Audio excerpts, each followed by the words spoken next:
the host of Shelf Life TV. But today I'm not here for Shelf Life. Today I'm here to introduce this wonderful conversation that you're about to experience. Anna Henriquez, who is an artist and an author, and Lynda Edwards, who is also an author, are two daughters of Jamaica who share the same great-grandfather and are born 2 months apart. Growing up, they were taught that family is everything, and they were to value their roots while working to honor the island that gave them so much to be proud of. Experiencing how their worlds turned from either side of the Atlantic, they relied on the deep bond between them to navigate the many changes, especially those of the last 2 years during the pandemic. As the onslaught of COVID impacted their lives and livelihood, they spent a great deal of time discussing the past in the hopes of understanding the future. Remembering and sharing the family stories that made them laugh and cry, they realized that even though they were replanted, these proud Jamaican roots would always keep them grounded. In Jamaica and in the Caribbean, our African heritage gave us the gift of storytelling, but our European heritage gave us respect for the written word. Gifted orators were given pen and paper to record and to preserve the rich legacy born of a people who came together when all else seemed lost. They came together to build a culture and a society based on many becoming one. In this bright future, you can't forget your past, reasoned our homegrown prophet, Bob Marley. The concept of we are the world collided with such intense heat and pressure that the magma formed the bridge to reconciling our past and healing our future. It is time for us as Caribbean people to tell our stories. It is time for us to show the world how to live as one people in love. Will you please join Anna and Lynda as they discuss Lynda's book, Friendship Estates, and all its themes? Are they relevant in today's world? What can we learn from the past? Listen in as they discuss how they were raised to see us instead of them, and how they learn to value what we all have in common while discarding the things that separate us. My darling Anna, how is Portugal? Hey, Lynda. I'm loving it here. I don't regret a single day that I moved here, but you have to come visit. As soon as I can get on a plane, I will be there, my darling. Believe me. We've been away from each other too long and I'm feeling the distance. I know. And not only that, this is your heritage too, I know we're going to get into the book, but this is part of your heritage. I remember you calling me when you first landed in Portugal and you were crying and I went into a panic and I said, Anna, what has happened to you? Have you been hurt? Are you raped? What? And you said to me, no, I feel like I'm home. Do you remember telling me that? I do remember that. But we're a long way from home, because home in another sense is Jamaica. Yes. And the Jamaica of our childhood, which is so very different than the Jamaica of now. And I would love to speak to you about that book of yours that I think is such an extraordinary undertaking that you whipped off in COVID times. The second book you whipped off in COVID times, and you're working on a third, and COVID is not over. COVID has been good to you in certain ways. And it's so very different from your first book, which was delving directly into the immediacy of your family. Inspired somewhat, I should say, but in the present day Jamaica. And this book, Friendship Estate, that I really would love to delve into with you now, is about Jamaica of the past. And what I find really extraordinary is how much, and this is something I did not know, how much you drew on your dad's family to be inspired by this book. And inspire this book. And it's a history that I did not know. And it also doesn't surprise me because of its present day implications for racial relations, for feminism, and these various other very progressive ways of thinking. And in a sense, I'd like to believe, from what I know of my own upbringing and the other side of your family, your mom's family, is that this is actually how we have been raised as really more progressive thinkers. You see, I see you're about to speak, that so let me let you go ahead. well, that's very interesting, and that's something that I would love to get your feelings on, because we shared the same great grandfather, but we shared the same upbringing. You know, I was born in Mandeville, but spent a lot of time in Kingston. You were born in Kingston. Your grandmother was very similar to my grandmother, and I think maybe that was a generational thing for them. But they were very strong women, and they passed that on to us. And each generation, I think, has their own strength that they bring to bear to the circumstances of their time. You were very fond of my grandmother, and I was very fond of your grandmother, Ema.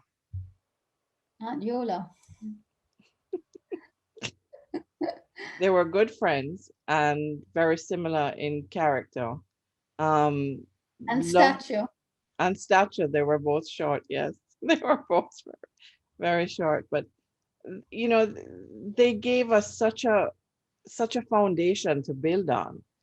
And I love to write about strong female characters because of the strong female characters that have influenced my life and have influenced you. And you know, we're we're very strong. I remember once comparing you, that you were the Tinkerbell to my Smee. Do you remember that? Yeah, but I thought you were crazy to say that because you're hardly me.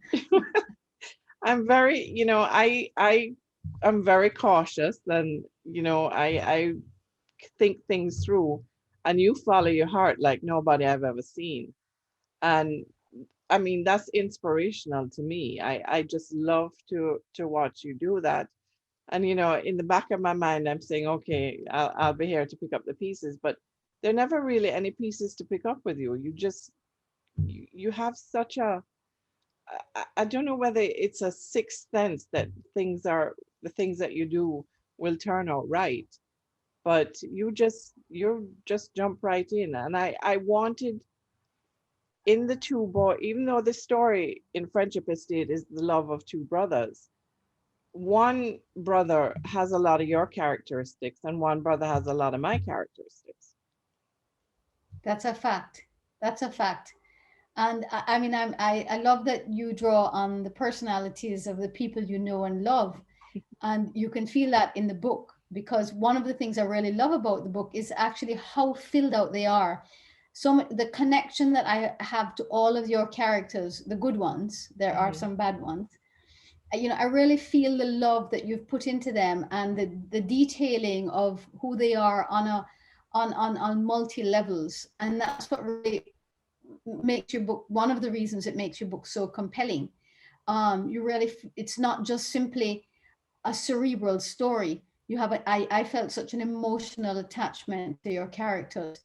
And I just love the fact that you've rewritten history. You've rewritten slave history of Jamaica and rewritten the racial divide that we have been imbued with, and that has been really an attempt to keep us apart. And we in Jamaica have bridged that over and over again. It's still Hmm. there though. I mean, racism exists no matter what and where and however. Hmm. And but we Jamaicans are breaking down those divisions. And your book is, to me, really fundamental in that, because there's no other book like it that I have ever read, and I'm a reader. There's nothing that also very much encourages and elevates racial interrelations that are on, in a sense, equal levels. It's not, there's no Hmm. victimization, no victimhood. And that to me is so powerful, especially as for role models and the like. Well, you know, it's So interesting. I was actually writing another book, and this book just kept knocking at the door. Um, Andrew, my brother, your cousin, had sent an email on December 20th, 2018, and I was clearing out some emails and I found it. And he had talked in this email about Thomas Finlayson asking his doctor to marry his young wife Anne upon his death, because he wanted the protection that the doctor would afford her, being white and male, um, in giving her friendship estate. So that kind of got the juices rolling. And I wrote the first draft of Friendship Estate. And I remember sending it to Andrew. And Andrew said, you know, you really have something here, but there's a lot more to this story. And I said, well, you know, like what? So he gave me a couple of books to read. One was The Sugar Barons by Matthew Parker. And I will admit I did not read it until after I had finished Friendship Estate. But I was struck by the conclusions that he had drawn, or the facts that he had uncovered were the same conclusions that I had drawn in Friendship Estate. So that led Which me to were? believe that I was on the right path. And the book I did read, and I had to read it 3 times in order to absorb the entire message of it, was written by Bernard Martin Sr., who was my great great great grandfather on my father's side. His daughter married John Finlayson. So that book was written and published in 1835. And it was a difficult book to read based on how we were raised. You know, we were not raised to see color or see divisions. We were raised with a attitude of us instead of them. We both had that same upbringing, and it's something that we've always been that has brought us very close together. So reading it from that aspect was kind of difficult, but then he writes one paragraph which is such an indictment against slavery, and he says nobody with any moral compass at all can agree that this is a system that has to continue. And once I read that, it kind of changed my impression of him. And then I read the book again and I realized what he was saying. And basically, what he was saying was there were, at that time in Jamaica, and I think it was a period of 15 years from the late 1700s to, the 1830s when abolition came about. Those Jamaica was in decline. You know, people that were extending credit in London and Liverpool and those areas to these plantation owners were not confident, like the stock market. One little thing gets the stock market all hedgy. And what he was basically saying is this talk of abolition, it's devaluing what is happening in Jamaica. It's devaluing the properties, it's devaluing the country. And he goes into great detail about the economic cost of slavery, um, abolition, and even the rebellions that were happening at the time, the economic cost that was having on the island. So when I started to understand that this was a man who was making his life in Jamaica, he had the opportunity to leave and go to England if he so desired, but he didn't want to do that. His life was in Jamaica. He lived in Jamaica, he loved Jamaica, and he wanted to see Jamaica prosper. So he was looking at it strictly from an economic point of view. And the sad part is every one of his predictions as to how slavery would end if it was done the way that the abolitionists wanted it, he predicted that it would plunge Jamaica into poverty and decline that would last for generations. And that's exactly what happened. And the sad thing about this whole thing is that he put out a blueprint as to how to avoid that. But because it was not an economically viable blueprint for the people who were doing the ending of slavery, it wasn't done. So And not hence, even it wasn't profitable for them. exactly, it was not Yeah. it was not the economic stimulus they were hoping for. Right. At that point, it was cut and run, cut and Right. run. Take what they could, pillage the island and leave, and everybody that was left there was left to survive as best they could. And I think the way that they survived, given what Bernard had in his book and what Matthew Parker had in his book, was they banded together. You know, they Mhm. realized if we don't start working together to build this society of Jamaicans, we are going to die starving in the streets. And I think that is the genesis of the Jamaican society culture that we have today. That society of Mhm. inclusion, that society of, you know, out of many one. And I think that's something that we need to teach the world. And these are stories that are not being told, they're not being talked about, but they're there. There's so many stories that we can tell about Jamaica to show that this society of inclusion, this culture of love, started from us having to band together to survive against being abandoned, basically. Yes, and I think that's one side of it. That's one interesting side of it, which is your dad's side, your dad's family, Mhm, who were there as people from the UK were landowners during a time of slavery. mhm, And your other side, your mother's side, they were Jews who had escaped the Inquisition mhm, and were in Jamaica as primarily as traders, mhm. and would also help develop the island because of their commitment to this place that had saved their lives. Right. And they too were extremely instrumental in that sense of humanitarianism and basically abolishing slavery, because a number of the Jews were very educated and in the legal Mhm, field mhm. and had petitioned the UK to abolish slavery, Yeah, lawyers, Jewish lawyers in Jamaica. yeah. So your family is really interesting because it's coming from both sides. Mhm, And and I think that also is, and given that you're a product of two sets of people with that same sense of really treating humans as humans and not by color and not by class and etc., that you in a sense are one of the culminations of this all out of many one people.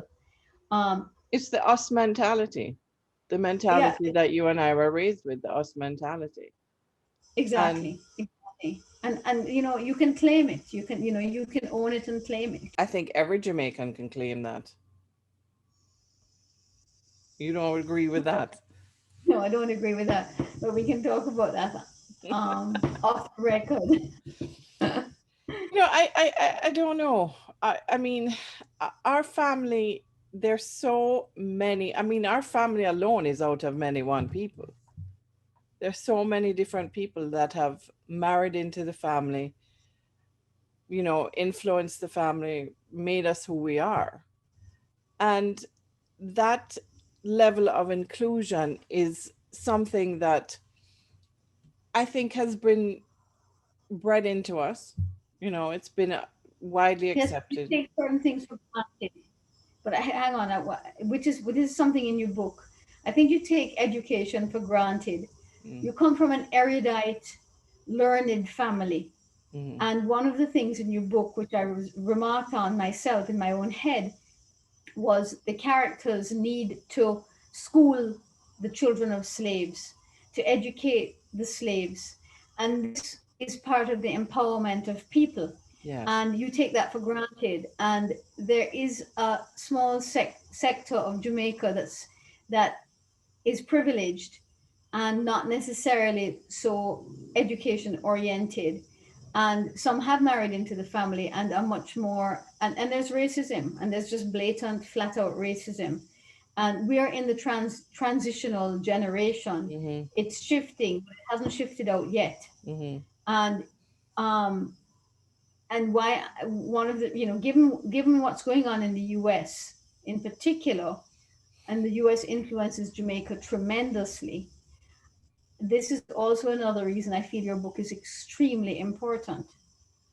But what is Because relevant in today's world? You know, what what can we teach the world? I mean, the sad part about Friendship Estate, and I learned this in Bernard's book, was this could have happened. I mean, the mechanisms were in place for what happened in the book to actually happen.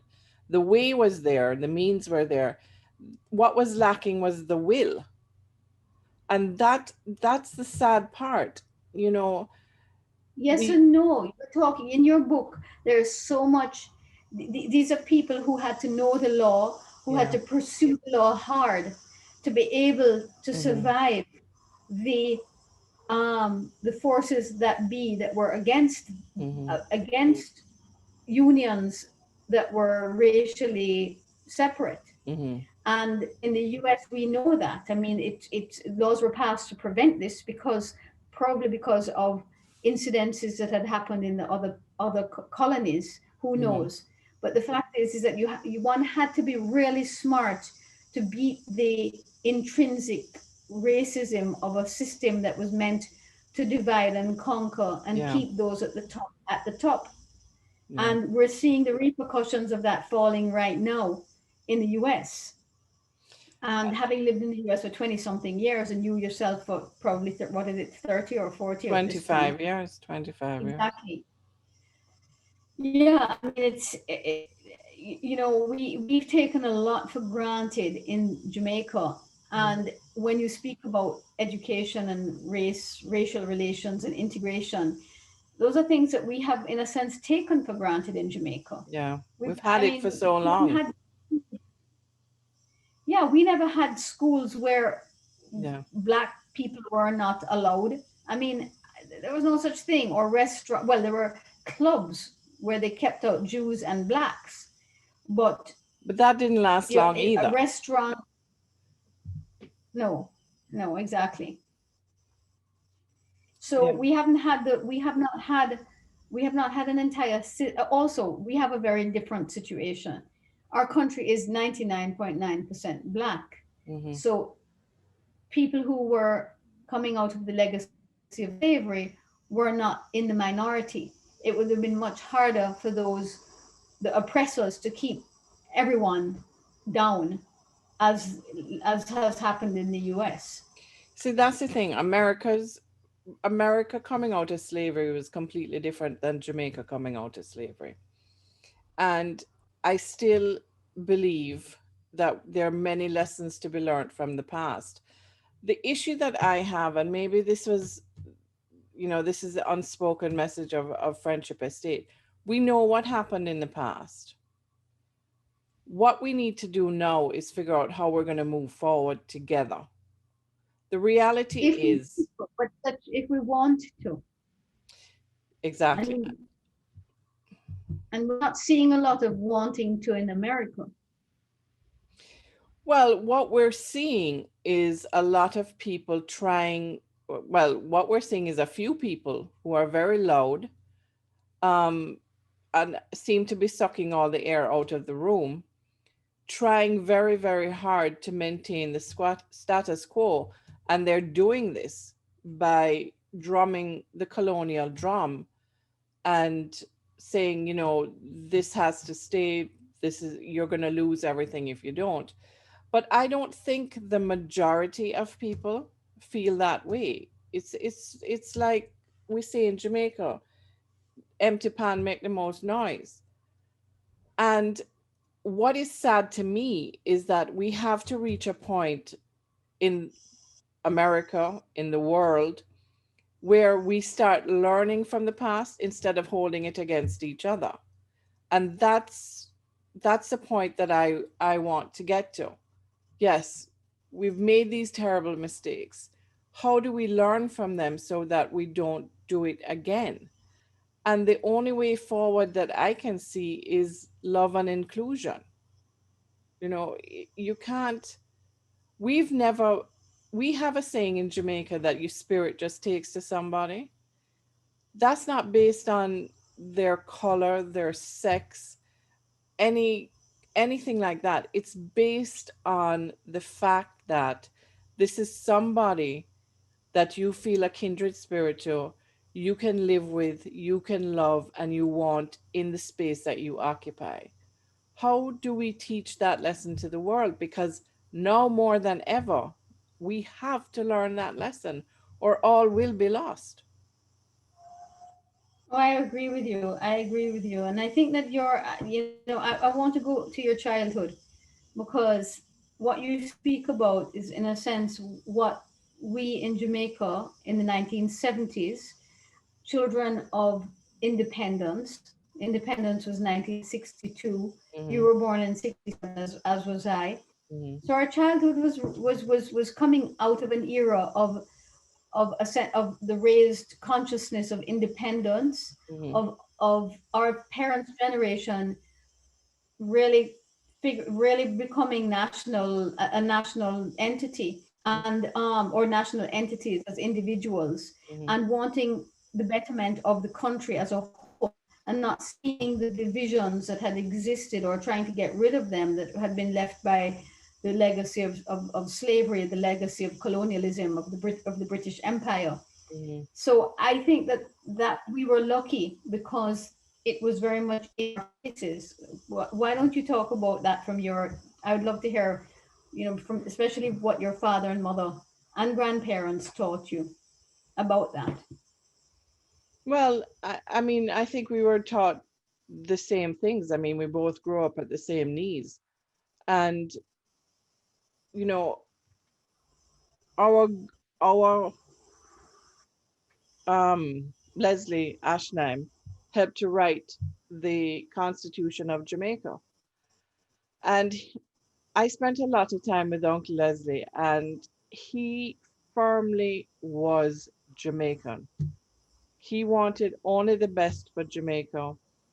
He felt that Jamaica had something to give to the world, that we were valid, we were necessary. He was a Jamaican through and through, and very, very proud of that. And then you have, you know, my grandmother, Manny, all these people who were so proud of their Jamaican heritage. They had gone through, going to England to school where they were looked down upon because they were colonials and they didn't speak properly and they spoke with an accent. Yeah, but it made them also conscious of those who had been mistreated Yes, yes, even more than they were, which is exactly. basically our entire black population Yes, yes. I see what. and the Yeah, Indian and yeah, Chinese. yeah. They this the whole. I mean, PJ Patterson was an apprentice to my grandfather Enos Finlayson as a lawyer, as a law clerk, so they all realized that the way forward was together and these Hmm. divisions would not help Jamaica and, Right. would not. I mean, you have to remember that in 1969, 1970, people were paying $2 for $1 Jamaican. I mean, our economy, the 10 years after, 8 and 10 years after independence, was fantastic. Everybody was being lifted up, schools were being built, and people were having an education. They could go back and forth to travel and do whatever they wanted to do, no matter, as long as you had the means, you could do it. Um, and that was something that we were very proud of. Then we had the 1970s, again influenced by America, and we had to decide what type of society and what type of culture we were going to be. And it's growing pains, I think, for any society, any culture. um I honestly think we came out of it on the better side, having gone through it. um but again, we all had to weather that together. It's another example of having to weather that together or die trying. That's a fact. That's a fact. So all these childhood experiences, Mm, really, I mean, I think that the themes are current in your book about the past. And that's, that's another thing that's interesting about it. I think if we look to How the you past, I think if we look to the past and we start looking for these stories, because they're out there, that connect us instead of dividing us, we'll all be the better for it. Jamaica will be the better for it. And I firmly believe that it's our time. You know, the the thing that's interesting about Jamaica, and it's something that I realized when writing Friendship Estate, is we were where the world collided. You know, we this is where the bridge has to be built to reconciling our past and moving forward in our future together. So I honestly think that through the Mhm. Caribbean, through the stories, through the experiences that we've had, we can show the world how to live together in one love and how to come together for the betterment of all. We've had to do it. Every Caribbean island has had some version of having to come together to survive, to prosper. And look at the amazing culture that has come out of it, the art, the music, the food. We have so much to offer because we've all come together. That's a That's a fact, because it's very much a bridging of cultures, but then transforming it into something absolutely new. Yeah, yeah. It's a meshing of societies to form a culture of inclusion and of love. And I Hmm. really wanted to show that in the book because if we look to the past, you can see the oceans of hate. But love had to be there somewhere. But it's what it's like that saying. I think it circulated for a while. I think they said it was Native American, where the little boy says to his grandfather, it's a saying about the two wolves, and evil versus good, and the grandfather says we all have good and evil in both of us, and basically whichever one you feed is the one that grows.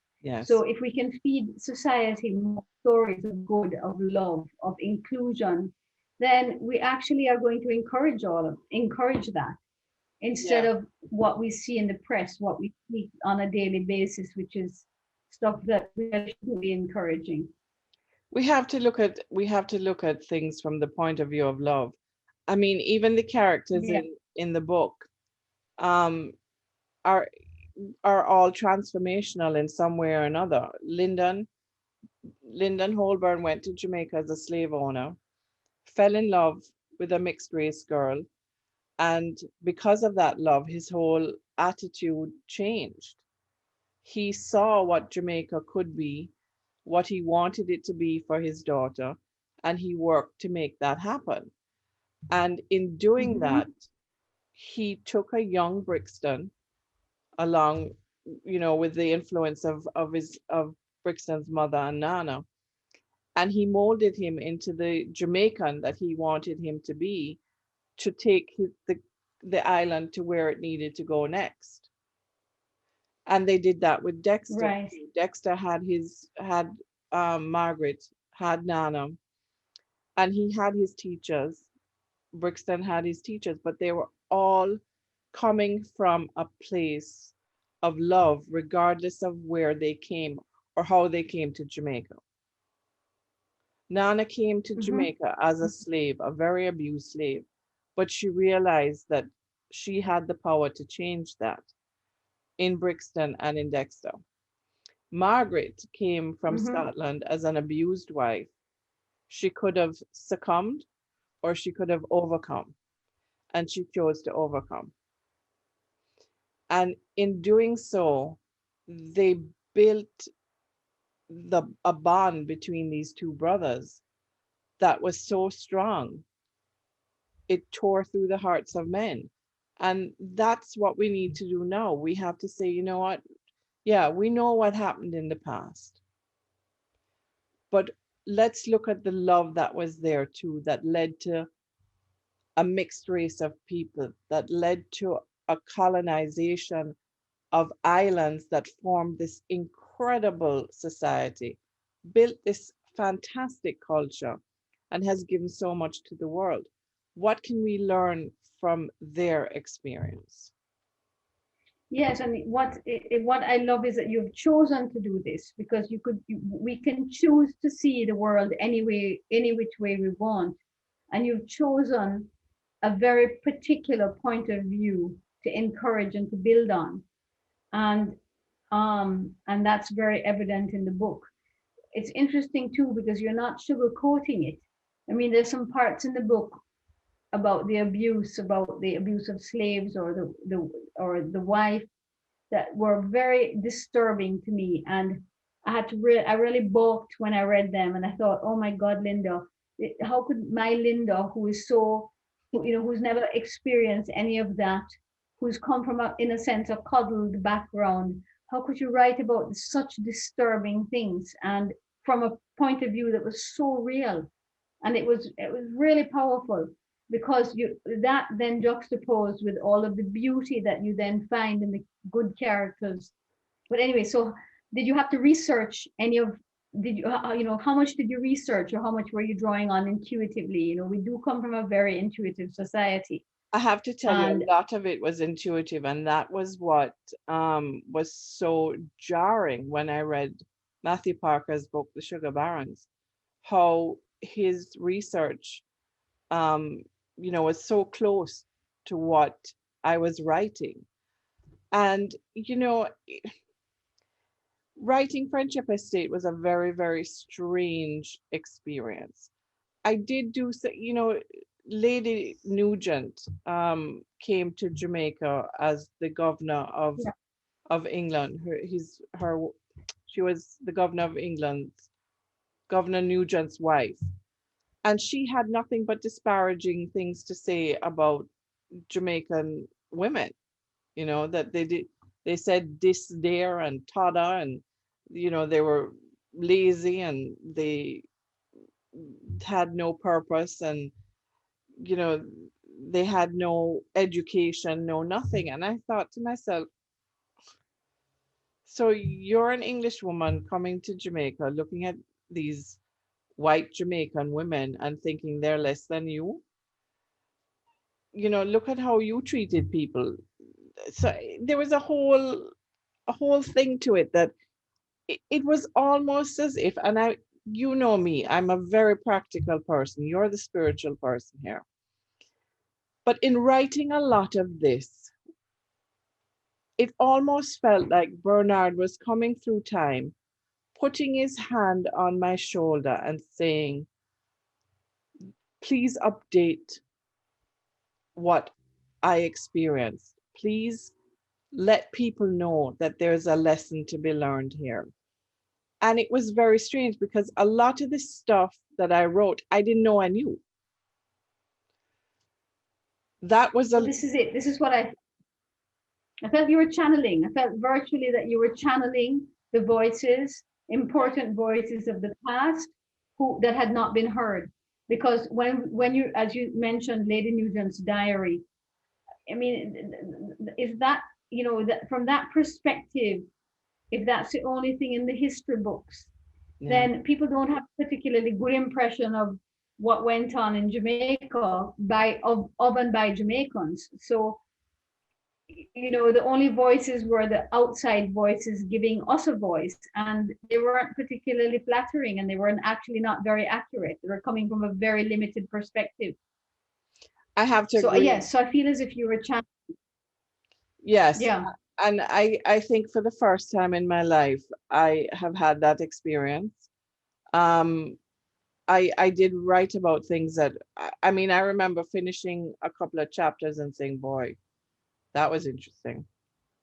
I had no idea where that came from. But You I know, think you're channeling lots of voices, because when you spoke from the perspective of some of the slaves, I felt as if you were actually almost in their skin, feeling and living the oppression, feeling and living also the sacrifices that some made for um for their circumstances, to protect others, to save others. And I felt that, to the way you wrote about it, I felt like you were in their skin. I think that is our shared Jamaican experience and our our shared Jamaican culture. You know, what is I remember having a conversation with a Black American up here, and I was saying how proud I was of Bob Marley, and I thought that he was a modern day prophet. And the man scoffed at me, and he said, he said, how do you claim Bob Marley? I said, excuse me.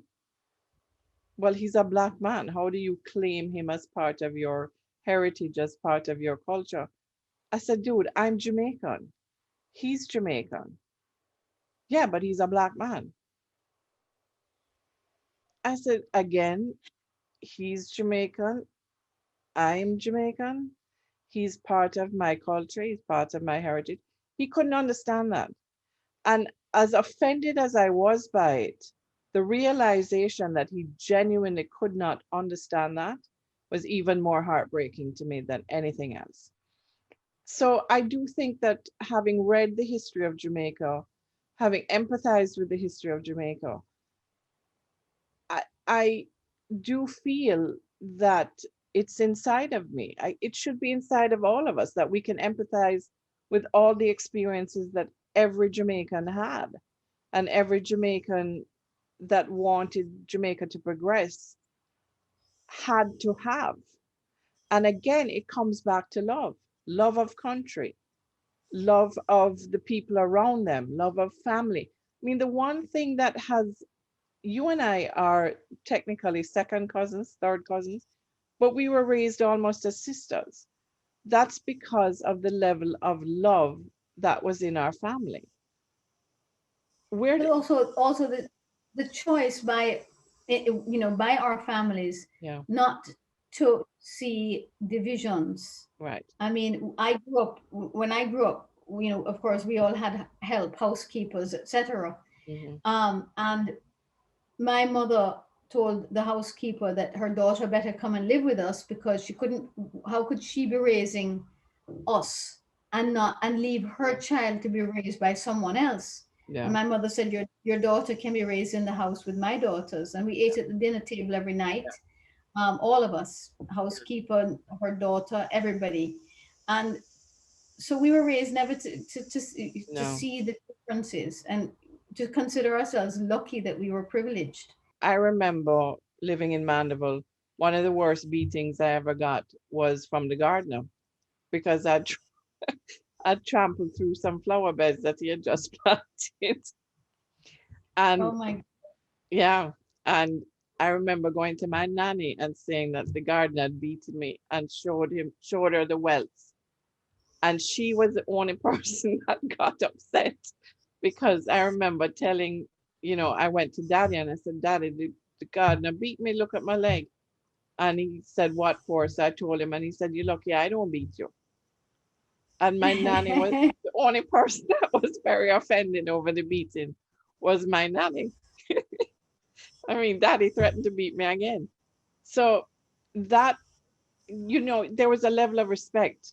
I never messed with the garden again. I never messed with his flower beds again.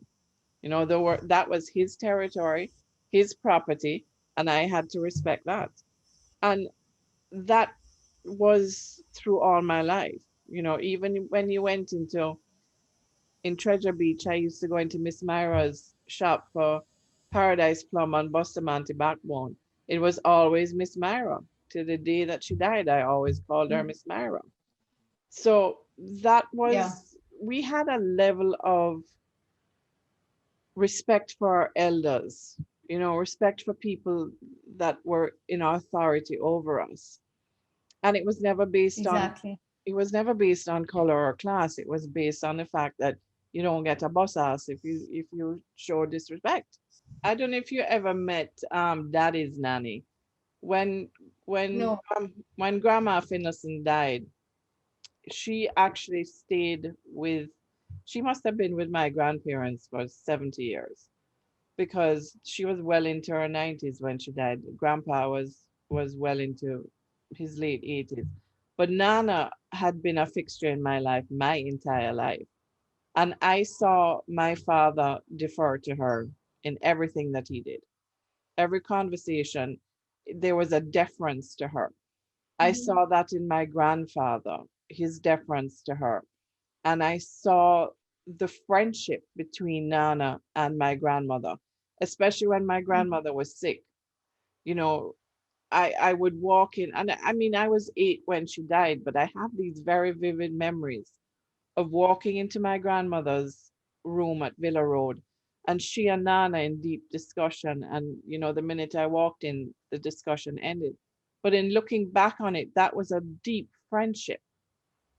And, Mhm. they may have been discussing what would happen after her death and, you know, how grandpa would be taken care of. And, it was like Nana was an extension of my grandmother to a certain Mhm. degree. So when my grandmother died, that love and respect was added on to the love and respect that I already had for Nana. So Mhm. always when I walked into my grandfather's house on Villa Road, the first person I spoke to was Nana, even before Grandpa. It makes for a very interesting perspective that is really an unusual one. And I keep saying the same thing, but I think that's why it's such an important book Well, and really should be read by everyone. I feel like it almost should be required reading of certainly of the next generation. well, Oh, our generation might be too late. I don't know about that because I've had some fabulous discussions with our generation, members of our generation about Friendship Estate, and they do get it. I despair for the younger generation who are seem to be clothed in this cycle of hate again that has to stop, and I worry for that. Oh, yes and no. I don't know. I have my 22-year-old is really um she's very aware of all that's going on in the world. She's been in the US all of her life, Yeah, and she's very much fighting for the rights of people. And and she and her friends, and I really am proud of their they're putting their hearts and souls into shifting the world to become a better place. And they're not in la la land about what's going on, and they're making the effort. They're putting in blood, sweat, and tears into shifting things. yeah, So those are the voices that we need to hear. um yeah. we really do. Those are the voices that have to come out and say, you know what, enough is enough. Let's let's acknowledge what has happened, but let us look at it from a different perspective, and let's look at it from the perspective of love, because love had to be there. Hmm. You can't really have hate without love. And to think that we are living in a world of hate, what's the point? Well, I think it starts with self-love, and within the family, if it's really about raising children to Mhm. love themselves. Yeah, Because yeah, if you really value what's inside, you're not going to be disparaging others for what they have or don't have in comparison to you. There's self-acceptance, all those sorts of things. And I think that's where particularly English society has fallen short, which is why we had Lady Nugent's diary, for example, yeah. um, and some of the characters in your book, Mhm. um, who didn't really value themselves and were then looking to step on others to elevate themselves. That's what I also loved in your book, the women who got together Mhm. to to support each other. And that was another thing I found really, really that important, that we need to encourage in this world. And for all for all the events that occurred in the book, you had the women getting together to either to celebrate, to band together, to collude with, to figure out a solution. It was beautiful. Yeah, I think one thing history has taught us in abundance is that the patriarchal society is not working as well as the matriarchal society works. And that a partnership between men and women is far more functional, because men and women have different functions, Yes. and to have them working together toward one goal is much more successful. So yeah, I Friendship Estate, I enjoyed reading it much more than I enjoyed writing it. But I see I see the relevant themes now. I see how it's relevant today to today's world. I see how we can learn from the past. I enjoyed meeting Bernard. It took me a while to warm up to him, but I did enjoy meeting him in the end. I'm still trying to decide whether he's Lyndon or Harrington, but I And think how long is Bernard dead? Bernard has been dead for maybe 250 years. He's been gone for a while. But So, right. And we're on a first name basis now. well, I think he must have assisted you in writing this book. I I think really he believe he did. must have assisted. I think he Yeah. did, and I honestly think it came out of his deep and eternal love for the island that bore him and bore his children and Mm-hmm. bore every one of his progeny coming down along the line. I hope Friendship Estate resonates the way that everybody is telling me that it resonates, and I really do hope that people can learn the way forward from from that. I did leave the last three paragraphs in the book to Bernard. Those are his words on how he wanted Jamaica to move into the next phase of its existence. In some ways, I think it did, but it has taken 250 years to happen. So, as they say, hindsight is 2020. And in a sense, time is irrelevant because um, it can, in the grand scheme of humanity, what's 250 years? That's true. But I would never would have even written my first book if it hadn't been for your encouragement. Because all our life together, when we would giggle in corners, you always used to say to me, Linda, you tell the best stories. You do, and what we're chatting over Zoom, but in person, man, you're the funniest person imaginable, and you know, I think that your way with words is extraordinary, and it's also, as I said, not surprising, given your parents, given your ancestry. I honestly feel we have so much to teach the world, and I hope the time has come that the world is ready to listen to our lessons, our stories. Here, here.